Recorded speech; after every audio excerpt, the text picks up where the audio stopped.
जो कि ऐसे है और ये बॉन्ड ऐसे, धक्का पड़ेगा तो सब नीचे आ जाएंगे। तो ये होगी तो एक वेक्टर इधर और एक वेक्टर इधर है, कैंसिल नहीं होंगे दोनों वेक्टर। अगर आप ये सेशन कर रहे हैं तो ये सेशन करते समय दिमाग में कई बच्चों के क्या चल रहा है, ये तो आता है, अगला कराओ, आगे के बताओ, और एडवांस वाले करा दो, थोड़े टफ करा दो, ये सब हटाओ दिमाग। Hi hello everyone, I am Vishal Joshi, आपका प्यारा विजय सर। और PYQ सीरीज में एक और chapter chemical bonding, major questions आते हैं भाई साहब, बहुत ज़्यादा डीप। तो जिन बच्चों को अच्छे से नहीं पता वो ध्यान से कर लेंगे। रिवीजन चल रहा है, पूरा रिवीजन स्कोर अच्छे से हो जाएगा तो आपका फ़ायदा ही फ़ायदा है। मेरा नाम विशाल जोशी, मैं आपका प्यारा विजय सर हूँ। जेई एडवांस के अंदर मैंने जो मेंटर किए बच्चे, उनमें AIR 1 Chitrang मुर्दिया, AIR 3 Govind Lahoti, AIR 2 Himanshu Gaurav Singh, AIR 6 निशित अग्रवाल, AIR 8 अमय गुप्ता, AIR 10 लक्ष्य शर्मा, AIR 9 हर्षवर्धन। ऐसे कई सारे टॉप 100 और भी मैंने मेंटर किए हैं। इसी तरह केमिस्ट्री ओलंपियाड में भी मेंटर किए हैं। क्षितिज गर्ग गोल्ड मेडलिस्ट, शार्विक मित्तल और आयुष कदम सिल्वर मेडलिस्ट, ब्रॉन्ज मेडलिस्ट कुशल बाबेल। और वही आज मटेरियल आप लोगों के लिए यहाँ पर लेकर आया हूँ, तो इसको सीरियसली करना, पढ़कर जाना, ठीक है। पहला सवाल, integer, the number of water molecules directly bonded to the metal centre in copper sulphate dot 5H2। चलो बताओ।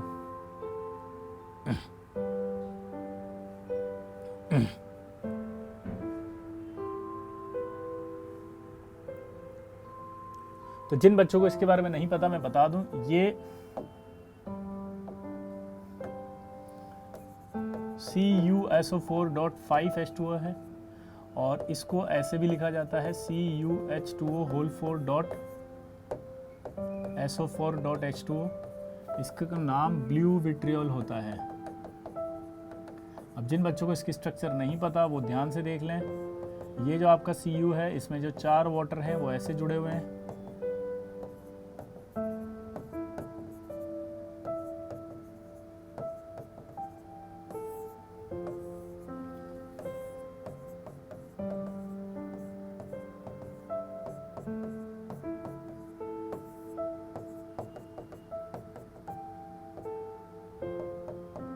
और ये H बॉन्डिंग कर रहा है। तो अगर आपसे पूछा जाए यहाँ पर, तो देखो क्या लिख रहा है, the number of water molecule directly bonded to the metal centre. तो कितने हिस्से, 4 दिख रहे हैं आपको, तो आंसर आएगा 4 कोऑर्डिनेटेड वाटर मॉलिक्यूल हैं। अगला सवाल करें, बेस्ड ऑन वेस्पर थ्योरी। जिन जिन बच्चों को नहीं पता स्ट्रक्चर याद कर लें, इसमें और भी सवाल आते हैं। देखो पहला सवाल कौन सा आता है, कौन कौन से टाइप के बॉन्ड है। तो देखो ये आपका कैटायन है, तो इसमें और इसमें कौन सा बॉन्ड हो जाएगा, आयनिक। कोवेलेंट बॉन्ड है ही सही है बीच में, दूसरा कोवेलेंट। तीसरा अगर आप देखोगे तो क्या दिख रहा है, ये हाइड्रोजन बॉन्ड, 3 हाइड्रोजन बॉन्ड। चौथा अगर आपसे पूछे तो यहाँ पर आप देखो कोऑर्डिनेट बॉन्ड। तो कितने टाइप के बॉन्ड हुए, आयनिक हुआ, कोवेलेंट हुआ, कोऑर्डिनेट हुआ और हाइड्रोजन बॉन्डिंग हो गया। और इसके अंदर कोऑर्डिनेटेड वाटर मॉलिक्यूल 4 हैं। जल्दी बताओ अगला, based on VSEPR theory the number of 90 degree FBrF angles in BrF5। जल्दी से बताओ BrF5 में कितने होंगे। तो देखो BrF5 का स्ट्रक्चर अगर आपको पता है तो ये ऐसा ऐसे ऐसे ऐसे बनता है।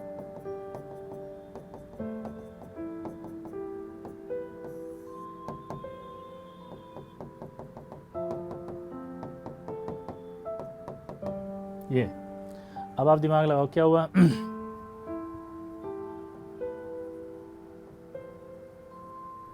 यहाँ लोन पेयर होगा तो ये धक्का देगा, ये इनको भी धक्का देगा, इनको भी धक्का देगा, इनको भी धक्का देगा, इनको भी धक्का देगा। तो आप इसको ऐसे समझो कि ये ऐसे है और ये बॉन्ड ऐसे, धक्का पड़ेगा तो सब नीचे आ जाएंगे। तो ये लेस देन 90 हो जाएंगे। देखो कितने हो गए, ये लेस देन 90। तो यहाँ एंगल लेस देन 90 आएगा, ठीक है। तो लेस देन 90 आएगा, इसलिए 90 का एंगल कोई भी नहीं होगा, तो 0। लेकिन जेई एडवांस जब इस समय हुआ था तो उन्होंने क्या करा था, इसका आंसर 8 दे दिया था। फिर लोगों ने क्लेम किया, तो लोगों ने क्लेम करने के बाद उन्होंने करेक्ट किया और 0 और 8 कहा, लेकिन 8 आंसर नहीं है, गलत था, 0 आंसर है। समझ में आ गया। अगला करो, the difference in the oxidation number of the 2 types of sulphur atoms in the Na2S4O6 is. बताओ।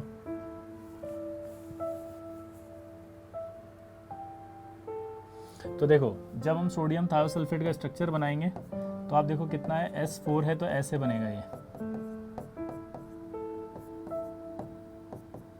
और जब ऐसे बनाएंगे तो इसकी ऑक्सीडेशन स्टेट देखो +5, 0 0 +5 आएगी, ठीक है। तो यहाँ देखो अगर तो इस वाले ऑक्सीडेशन स्टेट का +5 क्यों आया, ऑक्सीजन 2 बॉन्ड से जुड़ा है तो 2 अपनी और इलेक्ट्रॉन खींचेगा तो यहाँ 2+, ये भी 2 खींचेगा तो 2+, ये भी 1 खींचेगा तो प्लस, टोटल कितना आया 5+, क्योंकि ये 0 हो गया। ठीक है, इधर से खींचा तो ये 1+, ये 2 खींचेगा तो 2+, ये और 2 खींचेगा तो 2+, टोटल कितना हुआ 5। तो इस हिसाब से अगर अपन चलें तो डिफरेंस पूछ रहा है तो 5 और 0 का डिफरेंस करेंगे तो कितना आएगा आंसर 5। ये वाला करो, the total number of lone pairs of electron in melamine.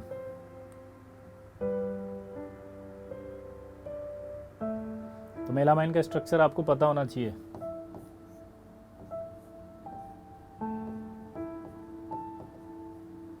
क्या ऐसा कुछ होता है?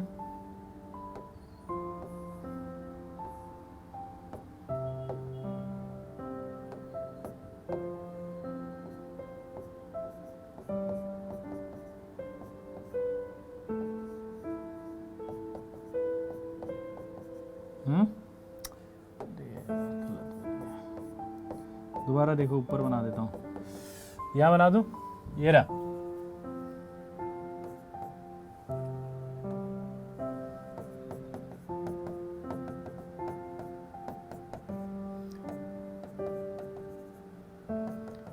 ये आपका है मेलामाइन। तो आप इसको देखो ध्यान से, तो क्या होगा 6 लोन पेयर। इसका एक नाम और याद रखेंगे मेलामाइन का, साइन्यूरिक ट्राइअमाइड। क्या बन जाएगा ये साइन्यूरिक ट्राइअमाइड। तो ये आपको सारे के सारे ध्यान रखना है, ठीक है। अगला करो फटाफट। वाओ, 1 और more than 1 question. The linear structure is assumed by. अब लीनियर स्ट्रक्चर आपको बतानी है, जल्दी जल्दी बताओ।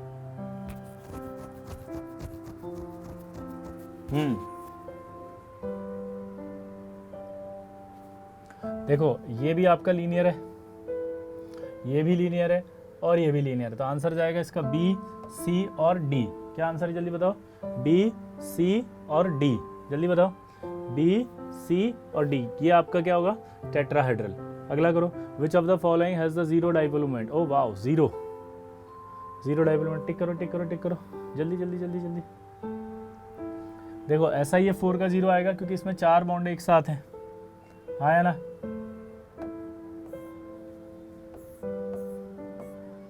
आएगा नहीं आएगा?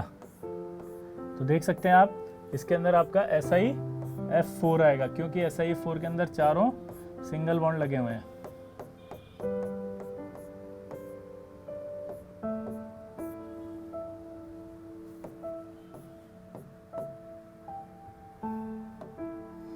तो ये आपका ऐसे टेट्राहेड्रल होगा तो ये 0 हो जाएगा। देखो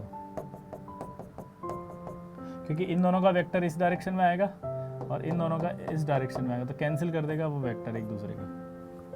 सी अगला sorry. Among the following molecule which one is planar molecule. Oh वाह, बहुत आसान है। प्लेनर बताओ, प्लेनर बताओ। BCl3 प्लेनर होगा क्योंकि SO2Cl2 टेट्राहेड्रल हो जाएगा। ये तो ऐसा होता है। अमोनिया पिरामिडल हो जाएगा, ये ऐसा होता है। NF3 भी पिरामिडल हो जाएगा, ये ऐसा होता है। अगला बताओ, which of the following species is are non linear. Non linear का मतलब है जो लीनियर नहीं है। तो अब बताओ फटाफट, नॉन लीनियर। क्या H2S लीनियर होगा? नहीं, ये तो बेंट है। ए पिरामिडल होगा, ये तो अमोनिया अभी बताया। तो B, C तो लीनियर होगा, CO2 ऐसा होता है और SO2 भी आपका ऐसा होगा। तो आंसर क्या जाएगा नॉन लीनियर में? A, B और D। क्या जाएंगे? A, B और D। अगला करो, which contains both polar and non polar bond. Which contain both polar and non-polar bond?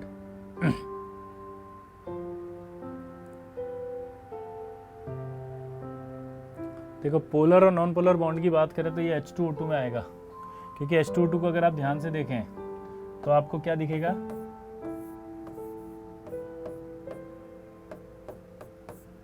देखो ध्यान से देखो, H2O2 को देखो तो कुछ तो याद करने की कोशिश करो।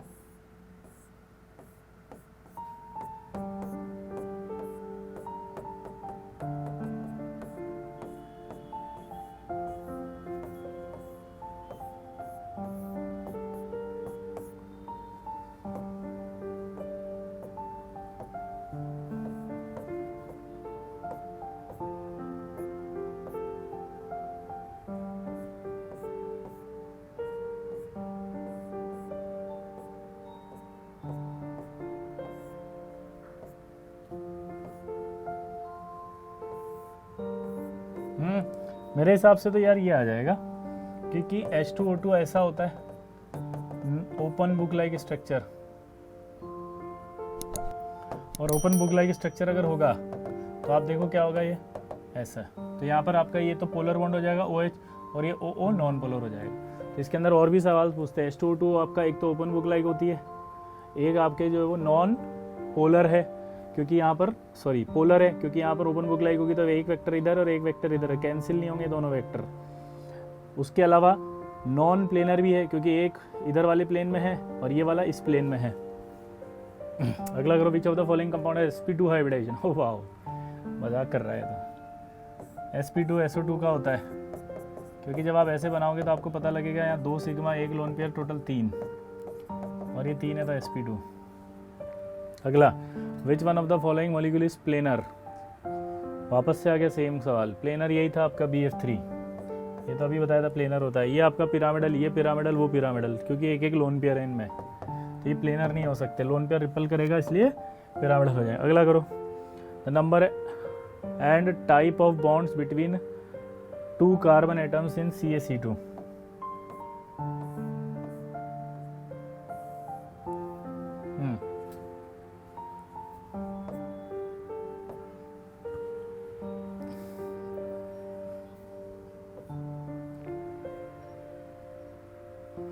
Number of and type of bonds. तो CaC2 का अगर मैं स्ट्रक्चर बनाऊं तो देखो कैसा बनेगा, ये कैल्शियम +2 होगा, ये C2 -2 होगा, यहाँ पर 1 माइनस और 1 माइनस होगा तो कार्बन से 3 बॉन्ड बना पाएगा।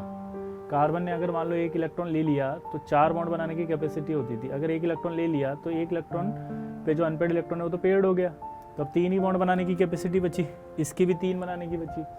अब जब ये बनेगा तो इसमें 1 सिग्मा है और 2 पाई हैं। क्या बोला जल्दी बताओ, 1 सिग्मा है और 2 पाई बॉन्ड है, हाँ या ना। तो 1 सिग्मा और 2 पाई बॉन्ड होंगे। अगला, तो 1 सिग्मा 2 पाई बॉन्ड का मतलब कहाँ है, आंसर देखो, ये रबी आंसर आ जाएगा इसका। अगला करो, अच्छा सवाल है। Among the species NF3, NO3- BF3, H3O+ और HNO3 आइडेंटिफाई द आइसोस्ट्रक्चरल स्पीशीज।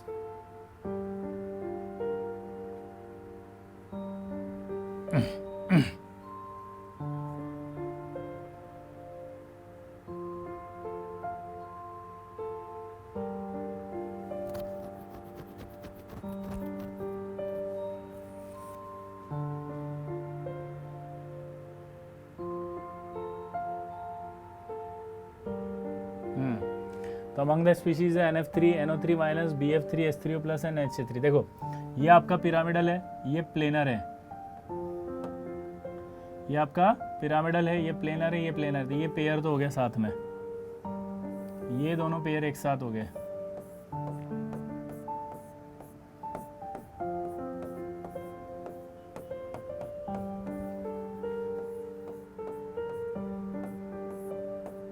हाँ है ना, ये देखो ये दोनों पेयर तो एक साथ हो गए, क्योंकि ये दोनों, ये देखो ये दोनों प्लेनर है। अब ये पिरामिडल हो गया और ये पिरामिडल हो गया, तो ये दोनों पेयर एक साथ हो गए। तो बस आंसर देख लो कौन किसके साथ है, NF3 और H3O+ है क्या, हाँ पिरामिडल, NO3 और ये BF3, सी आंसर आ गया। ये नहीं हो सकता क्योंकि ये तो हाइड्राजोइक एसिड है, और हाइड्राजोइक एसिड का स्ट्रक्चर आपने पढ़ा होगा तो ऐसा होता है, इस टाइप का ही है। अगला पढ़ो, among the following the one that is polar and has the central atom with sp2 hybrid.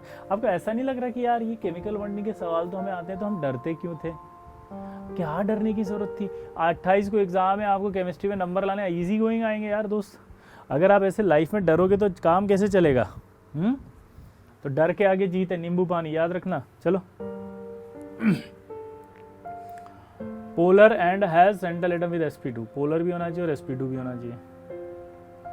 मुझे तो ये लग रहा है H2CO3। कैसे? कार्बन है, देखो H2CO3 की बात करें, इसका स्ट्रक्चर बनाता हूं मैं। ये आपका डबल बॉन्ड यहाँ आ जाएगा,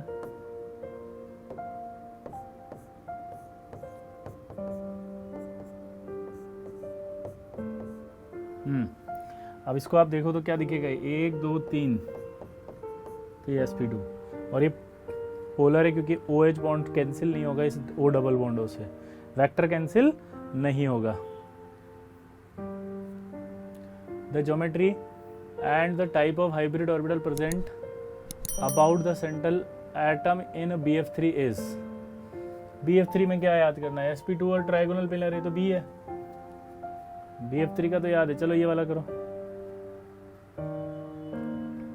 अच्छा सवाल है। Which one of the following statement is are correct? The electronic configuration of chromium 3d54s1। Oh my god, ये करेक्ट है क्या? सोचो, तो आसान है। हाँ करेक्ट है। मैग्नेटिक क्वांटम नंबर में हैव नेगेटिव वैल्यू, यस रखती है -L से +L। Silver atom 23 electrons have an spin of 1 type and 24 of the opposite type, और the oxidation state of nitrogen in HN3 -3। नहीं, इसमें जो आती है ना ऑक्सीडेशन स्टेट, वो आएगी -1/3। कितनी आती है?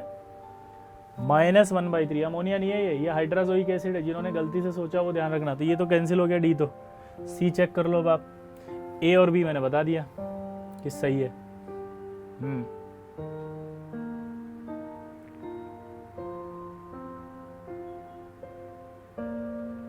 24 अपोजिट टाइप रखेगा क्योंकि कॉपर की तरह चलेंगे तो 4s1 आएगा। हाँ है ना? बोलो, क्लियर? चलो अगला करो। Element X is strongly electronegative and the Y strongly electro positive. तो कंपाउंड क्या होगा जो नेगेटिव होगा? सोचो।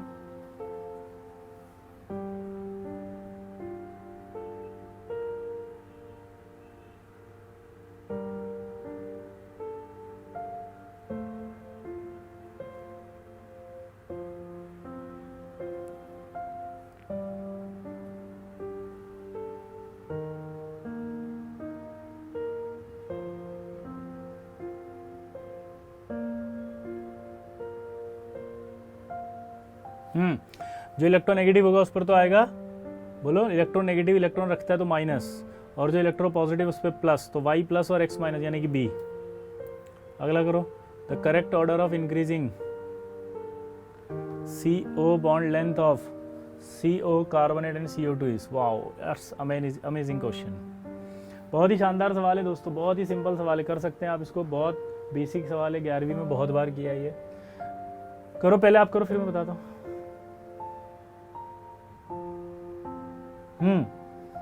दोस्तों डरना नहीं है, बस सवाल देख के आपको कॉन्फिडेंस लाना है कि यार ये सवाल हो सकते हैं, मैं कर सकता हूँ। जब हम जेईई देने जाएंगे तो हमारे पास एक दिक्कत होगी कि हमें कॉन्फिडेंस नहीं होगा, और कहीं ऐसा ना हो कि उस कॉन्फिडेंस नहीं होने की वजह से जो सवाल आता हो वो भी गलत हो जाए। तो यहाँ पर आपको ये श्योर करना है कि कॉन्फिडेंस हो। क्लियर? देखो, सबसे पहले बॉन्ड लेंथ पूछ रहा है तो बॉन्ड ऑर्डर आपको आना चाहिए कि बॉन्ड ऑर्डर अगर ज़्यादा होता है तो बॉन्ड लेंथ कम हो जाती है। ठीक है, अब बॉन्ड ऑर्डर होता है नंबर ऑफ बॉन्ड्स। क्या होता है? Number of bonds. तो यहाँ पर अगर हम ध्यान दें तो हमें पूछा गया था इनके अंदर नंबर ऑफ बॉन्ड्स। तो आपको पता होना चाहिए कि अगर मैं CO बना रहा हूँ तो CO के अंदर तो मेरे पास कितने बॉन्ड है? 3। CO2 बना रहा हूँ तो कितने बॉन्ड है? 2। और कार्बोनेट अगर बनाता हूँ तो ऐसे है, कार्बोनेट में रेजोनेंस हो जाएगा, और रेजोनेंस होगा तो 1.33। इसका बॉन्ड ऑर्डर है 2, इसका बॉन्ड ऑर्डर है 3।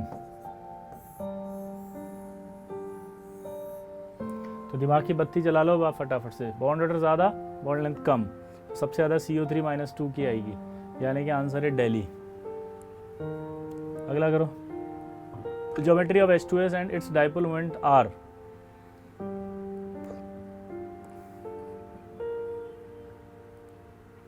The geometry of H2S and its dipole moment. H2S की ज्योमेट्री तो अभी बेंट बताई थी अपन ने, और जब बेंट है तो जीरो नहीं हो सकता कभी भी.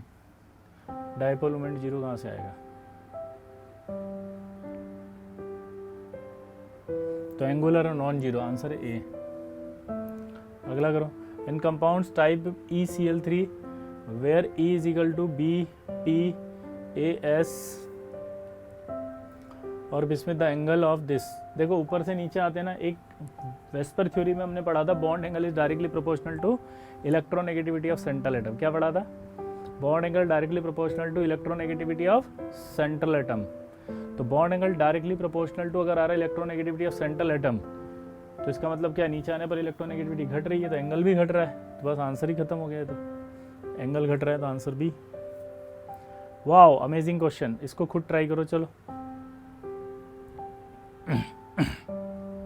खुद ट्राई करो.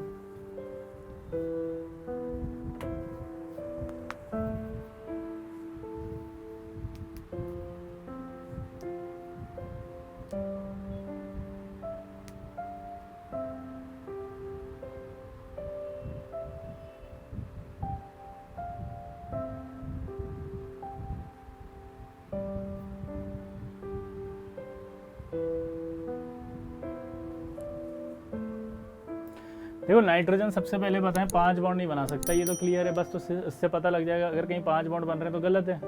यहाँ देख के बताओ कितने बन रहे हैं. 2 3 4 और प्लस माइनस. अरे वाह, 2 एक 3 और एक 4 और एक प्लस और माइनस. चलो इसको देखते हैं, भी हो सकता है ये बन जाए. 2 2 4 और एक 5, ये तो नहीं बन रहा. 2 2 4 और एक 5, ये भी नहीं बन रहा. 2 3 4, लेकिन यहाँ डबल बॉन्ड दे दिया. देखो आप, डबल बॉन्ड पे नेगेटिव दे दिया, वो भी नहीं बन सकता. तो आंसर आगरा आएगा इसका. अगला करो. Amongst H2O, H2S, H2SE and H2T, the one with the highest boiling point is करो. H2O because of hydrogen bonding, H2T because of higher molecular weight, H2S because of hydrogen. बहुत आसान है. सबसे ज़्यादा H2O का होता है क्योंकि H बॉन्डिंग होती है उसमें. खत्म. Wow. Hybridization of atomic orbital of nitrogen in NO2 plus NO3 minus and NH4 plus R. करो.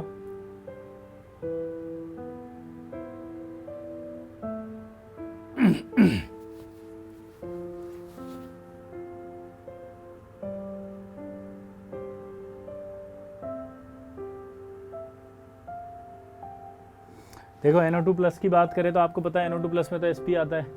NO3 माइनस आपको पता होना चाहिए कि Sp2 है और ये Sp3 है. तो आंसर ही देख लो, Sp, Sp2, Sp3 respectively.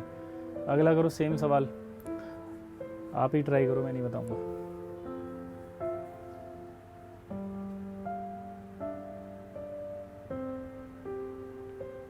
Ammonia का तो पता है Sp3 है पिरामिडल, और इसका मुझे पता है Sp3D. ठीक है, इसका Sp3D है और इसका Sp2 है. इसका कोऑर्डिनेशन केमिस्ट्री में आपने पढ़ा होगा. अगर नहीं भी पढ़ा तो यहाँ से देख के कर सकते हैं. तो कोऑर्डिनेशन में पढ़ा होगा तो ये आपको पता है DsP2 होता है. तो ऑप्शन पढ़ सकते हैं अपन Sp3. कहाँ दिख रहा है? ये रहा बी. आंसर खत्म. पता है कैसे? क्योंकि एक अमोनिया का Sp3 उसी में दे रहेगा, बाकी में दे ही नहीं रहेगा, तो वैसे ही बॉम्बे हो जाएगा. ये वाला देखो अच्छा सवाल है.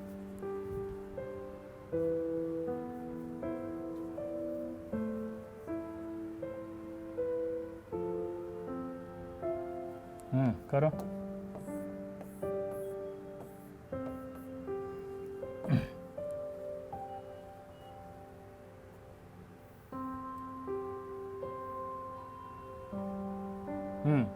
अब ये वाला सवाल अच्छा कैसे है? क्योंकि आप क्या पूछा है इसमें, पढ़ो.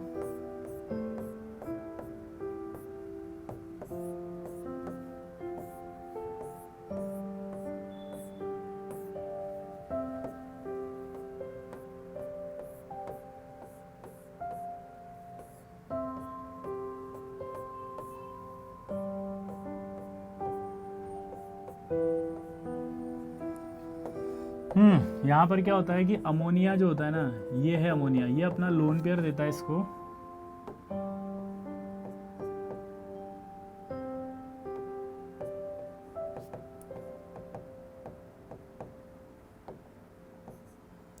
और ये BF3 को दिया। तो अब आप देखो क्या बनेगा ये, जब ये अपना लोन पेयर दे देगा तो इस पर 4 बॉन्ड आएंगे, 3 तो ये और एक ये 4, यहाँ पर ये 3 और एक 4, तो इसका भी sp3 हो जाएगा, इसका भी sp3। तो उसने पूछा कॉम्प्लेक्स में क्या होगा, तो कॉम्प्लेक्स में आएगा tetrahedral sp3, tetrahedral sp3। Option देखो, ये आंसर है 25वें का A. Wow, nodal plane in the pi bond of ethene is located in, करो।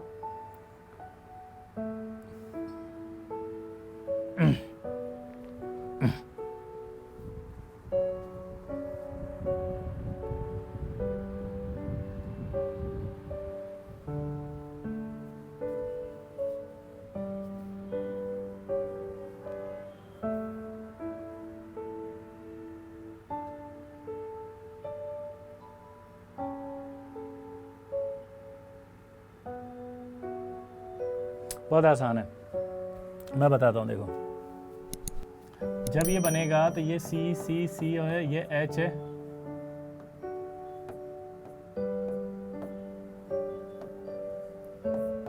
ये एच है, ये एच है। देखो अब ये जो इथीन है ना, इस इथीन का हाइब्रिडेशन है sp2। तो अगर ये सिग्मा बॉन्ड ऐसे बनाएगा तो p ऑर्बिटल परपेंडिकुलर होंगे, ये आपके ऐसे बॉन्ड बना रहे होंगे। सोचो, जब ये ऐसे बॉन्ड बनाएंगे तो यहाँ से नोडल प्लेन निकलेगा, ठीक है। 3D में समझे अगर तो कार्बन है, इमेजिन करना, यहाँ एक एच, यहाँ एक एच है, इससे एक बॉन्ड ये है, एक एच ये है, एक एच है। दोबारा देखो, एक हाइड्रोजन, उससे एक कार्बन, एक हाइड्रोजन, फिर ये कार्बन से C बॉन्ड, ये हाइड्रोजन और ये हाइड्रोजन, ये आपका सिग्मा। अब इससे p ऑर्बिटल इधर है, इससे p ऑर्बिटल इधर है, ये p और p मिलेंगे। देखो आप इमेजिन करो, ये पाई बॉन्ड बना, यहाँ से नोडल प्लेन गया। तो क्या ऐसा लग रहा है नोडल प्लेन उसी प्लेन में है जिस प्लेन में मॉलिक्यूल है, तो हम बोलते हैं नोडल प्लेन मॉलिक्यूलर प्लेन में है। क्या बोलेंगे जल्दी बताओ, नोडल प्लेन बोलो मॉलिक्यूलर प्लेन में है।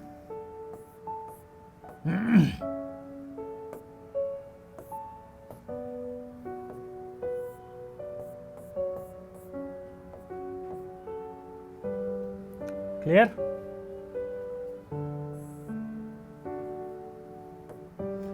अगर मैं इसको मॉलिक्यूल को चेंज कर दूं सवाल को, और मैं बोलता कि इथीन XY प्लेन में है, XY प्लेन में है, तो बताओ नोडल प्लेन कहाँ होगा। तो आंसर है XY प्लेन में है, तो नोडल प्लेन कहाँ होगा XY में, क्योंकि मॉलिक्यूलर प्लेन में होगा। अगला होता है which of the following are iso electronic and iso structural, मतलब इलेक्ट्रॉन भी सेम हो और स्ट्रक्चर भी सेम हो। बताओ, सोचो चारों में। देखो यार, आप लोग है ना क्या कर रहे हो कि आप लोग वापस से गलती एक चीज़ की ना करें कि सिर्फ ओवर थिंकिंग में रह जाएं। अपने को पढ़ाई पर ध्यान देना है। अगर आप ये सेशन कर रहे हैं तो ये सेशन करते समय दिमाग में कई बच्चों के क्या चल रहा है, ये तो आता है, अगला कराओ, आगे के बताओ, और एडवांस वाले करा दो, थोड़े टफ करा दो, ये सब हटाओ दिमाग में। आपका ध्यान होना चाहिए कि जो आता है वो सही हो जाए। गारंटी देता हूं, अगर जो आता है वो आपने अगर कर दिया वहां पे और वो सही हो जाए तो सिलेक्शन हो जाता है। हमका सिलेक्शन काहे नहीं होता बे, हमका सिलेक्शन इसलिए नहीं होता कि हमको जो आता है वो भी नहीं आता है, एग्जाम के अंदर भूल जाता है, डर के मारे, घबराहट के मारे सब गलत हो जाता है, ब्लैंक हो जाता है, वहां कुछ नहीं नजर आता है, सब कुछ काला काला दिखने के बाद घबराहट के मारे सवाल ही नहीं हो पाता है। ये गलती नहीं करनी। अभी भी कुछ बच्चे देख रहे हैं ना, वो यही सोच रहे हैं, वो ओवर थिंकिंग में है, ये सवाल थोड़ी आते हैं, बहुत पुराने हैं, क्यों करवा रहे हो, ये तो आता है, ये क्यों करेंगे, फालतू की ओवर थिंकिंग। सवाल करते समय आपका पूरा ध्यान, पूरा फोकस सिर्फ और सिर्फ सवाल बना चाहिए मेरे दोस्त। ध्यान रखना, अगर ये स्ट्रेटजी फॉलो कर ली, दुनिया की कोई ताकत आपको नहीं हरा सकती, क्योंकि आप जेईई एडवांस का पेपर दे रहे हो, 45%, 40%, 35% कट ऑफ जाती है, और 35% लाने के लिए सारे सवाल सही करने की जरूरत नहीं होती। थोड़ा तो कॉन्फिडेंस बूस्ट करो कि 2 साल हमने पढ़ा है तो इतना तो कर ही लेंगे कि 35% लाने, उतना तो कर लेंगे, उतना तो करके आओ, फिर बाद में सोचना कॉलेज कौन सा मिलेगा।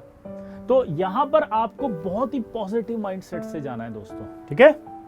तो मेरे हिसाब से जब ऐसा क्वेश्चन आए ना तो इसको देखा करो, यहां देखो इन दोनों को, NO3 माइनस और सेकेंड पीरियड के, नाइट्रोजन में 7 इलेक्ट्रॉन है, 1 हो गया 8, कार्बन में 6 थे, 2 हो गए 8, और 3 और 3 ऑक्सीजन बराबर, तो यही होंगे ये। और ये कभी आइसो इलेक्ट्रॉनिक नहीं हो सकते क्योंकि एक क्लोरीन है और एक सल्फर है, तो इसका आंसर जाएगा Agra.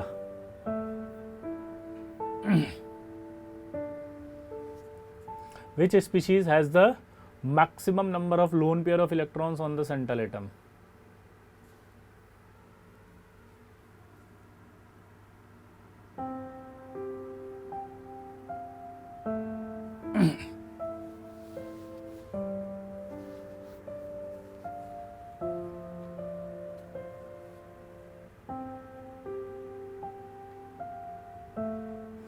Which species has the maximum number of lone pair electron in the central atom? बहुत आसान है. सेंट्रल एटम पर सबसे ज्यादा लोन पेयर तो I3 माइनस में होगा. देखो कैसे, अगर आप इन सबका स्ट्रक्चर देखें तो ये जो ClO3 वो तो ऐसा होता है,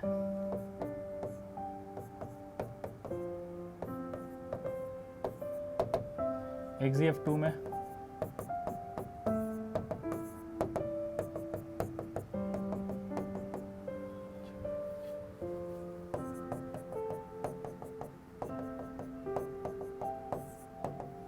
और इसमें देखोगे तो आप ऐसा होगा.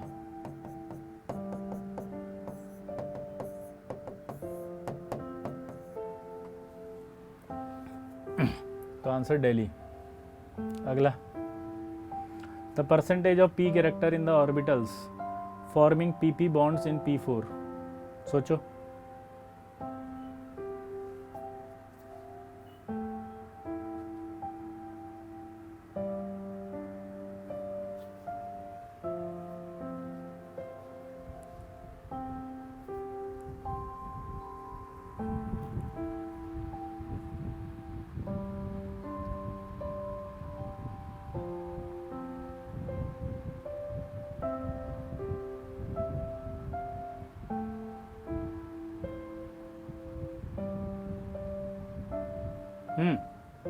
P4 कैसा होता है देखो, ये रहा.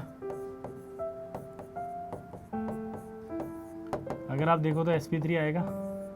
sp3 के हिसाब से 75%, क्योंकि 3 सिग्मा बॉन्ड एक लोन पेयर है तो sp3 और 75%. तो आंसर आएगा दिल्ली. लेकिन इसके लिए थोड़ी एडवांस थ्योरी बता दूं, व्हाइट फास्फोरस में कोई हाइब्रिडेशन नहीं होता क्योंकि उसका एंगल ही θ60 था. तो जब इस तरह के क्वेश्चंस आ जाएं कि यार हमें तो पढ़ाया गया था कि हाइब्रिडेशन नहीं होता, फिर इसमें कैसे पी कैरेक्टर लिखें, तो बहुत आसान है. आपको ऑप्शन देख के समझ में आ रहा है कि वो ये मान रहा है कि बहुत सिंपल बेसिक 11th की बॉन्डिंग के ऊपर सवाल है, जिसमें हम पढ़ते 3 बॉन्ड और 1 लोन पेयर हो तो sp3 होता है, और sp3 होता है 75% होता है. बहुत ही सिंपल दिया हुआ देखो. तो इस तरह के सवालों को थोड़ा सा प्रेजेंस ऑफ माइंड से ही करना है वहां पे. The structure of XeO3. O my God, बहुत आसान सवाल. करो XeO3 जल्दी.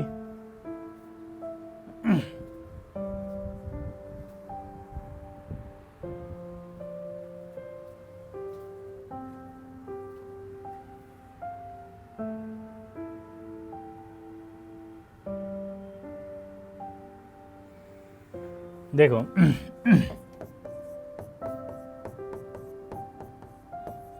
कैसा दिख रहा है ये, ऐसा नहीं लग रहा पिरामिडल है. XeO3 pyramidal.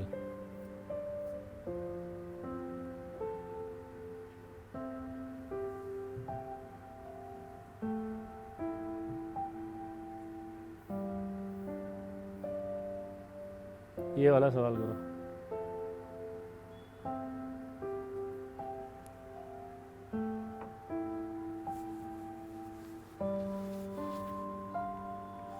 Para hydroxybenzoic acid has a lower boiling point than orthohydroxybenzoic acid. Para-hydroxybenzoic acid has a lower boiling point than ortho. Oh my god, para का लोअर कैसे हो सकता है? पैरा जो होता है वो तो हमेशा हायर रखेगा, क्योंकि पैरा के अंदर इंटरमोलिकुलर एज बॉन्डिंग होती है. इंटरमोलिकुलर एज बॉन्डिंग तो स्ट्रॉन्ग होती है, स्ट्रॉन्ग एज बॉन्डिंग है तो भैया पैरा वाला होगा. तो स्टेटमेंट तो गलत हो गया. बी पढ़ो. ऑर्थो हाइड्रोक्सीबेंजीन हैज इंट्रामोलिकुलर, बिल्कुल सही है. Statement first is false, second is true. D answer. अगला करो.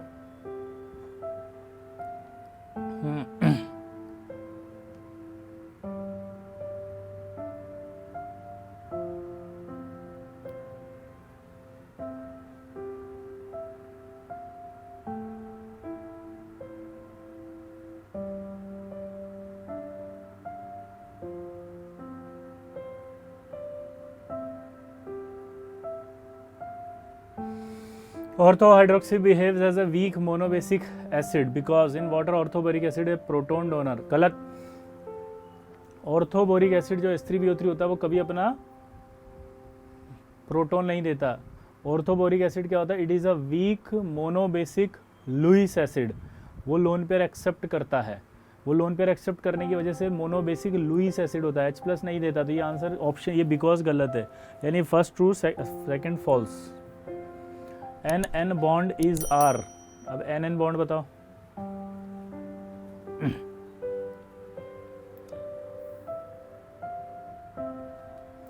देखो N बॉन्ड N2O4 में मिलेगा। क्यों N2O4 में? क्योंकि ऐसा होता है ये, ठीक है। एक मजेदार बात, N2O3 यहां पर लिखा हुआ है ना, N2O3 ऐसा होता है, लेकिन मजेदार बात ये कि N2O3 के लिए आपको थोड़ा सा ध्यान रखना पड़ेगा। इसकी एक स्ट्रक्चर और पाई जाती है और वो आती है अनसिमेट्रिकल। तो ये वैसे तो बहुत सिंपल सवाल था, इसलिए कोई दिक्कत आई नहीं, पर अगर मान लो इस तरह के कोई सवाल आ जाए थोड़ा एडवांस लेवल के, इसलिए मैं बता रहा हूँ कि N2O3 ऐसा है जो दो टाइप की स्ट्रक्चर रखता है, एक सिमेट्रिकल जिसमें NON बॉन्ड है और एक NN बॉन्ड। तो यहाँ पर आंसर मेजर में ये जाएगा क्योंकि सिंगल करेक्ट में आपका C ही बनेगा। The species having pyramidal shape.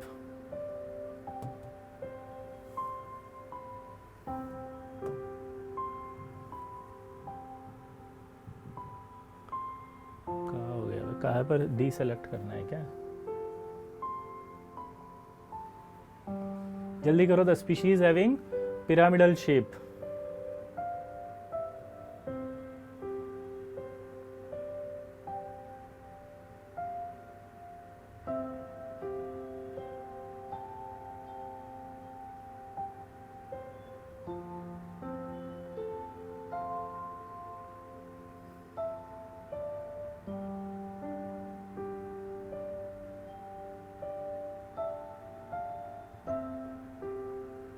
The species having pyramidal shape. मेरे हिसाब से पिरामिडल शेप किस में हो सकती है? सोचो। पिरामिडल SO3-2, यस, क्योंकि सिलिकॉन के पास 4 इलेक्ट्रॉन थे, 2 आ गए तो 6 हो गए। तो इसको अगर मैं स्ट्रक्चर बनाता हूँ तो क्या बनेगा फिर? ये तो देखो बैंड टी शेप है, ये आपका प्लेनर हो गया और ये आपका S+OF2। तो एक बार इसको भी देख लेते हैं बना के।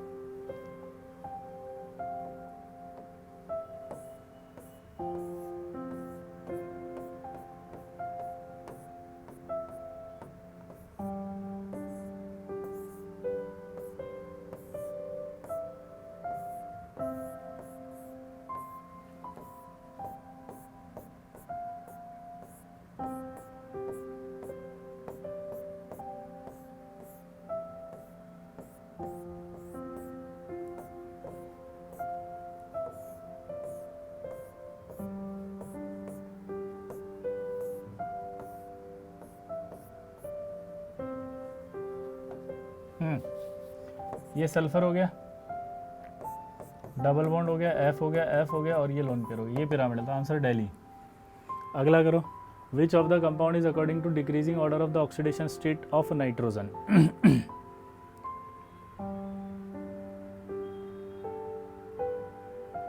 डिक्रीजिंग ऑक्सीडेशन स्टेट बतानी है।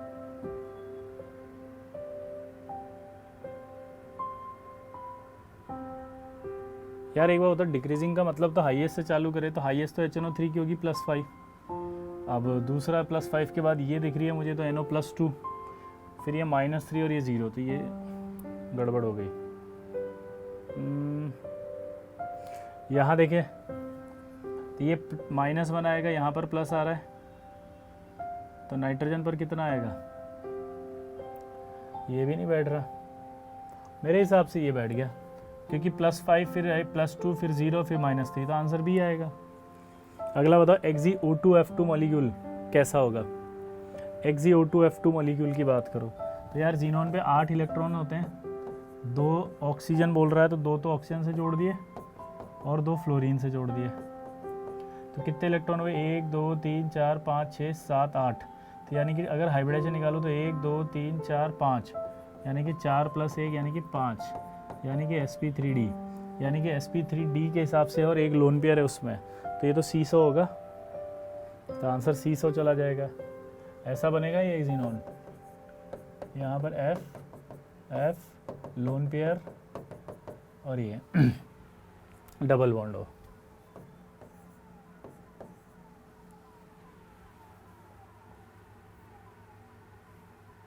The compound with two lone pairs.